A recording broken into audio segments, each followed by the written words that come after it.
OBC महासंघाचे अध्यक्ष बबनराव तायवाड यांनी जरांगेंवर टीका केली। ओबीसी नेत्यांबाबत जरांगेंची दिवसेंदिवस खालची भाषा होते। जरांगेंनी आधी स्वतःची उंची आहे का हे तपासावं असं तायवाडे म्हणतात।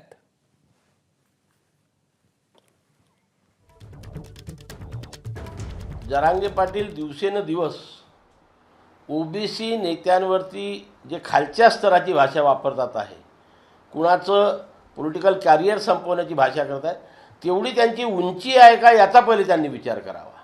मी तर आता जे आंदोलनकर्ते आहे लक्ष्मण हाके असो यांचं मनापासून अभिनंदन करतो की या निमित्ताने संपूर्ण महाराष्ट्रातला ओबीसी समाज विदर्भापासून तर कोकणापर्यंत, पश्चिम महाराष्ट्रापासून तर मराठवाड्यापर्यंत हा एकवटला गेलेला आहे आणि या एकवटलेल्या ओबीसी समाजाची ताकद भविष्यामध्ये कुठलंही सरकार असो त्या सरकारला आम्ही सर्व मिळून दाखवू। एबीपी माझा, उघडा डोळे बघा नीट।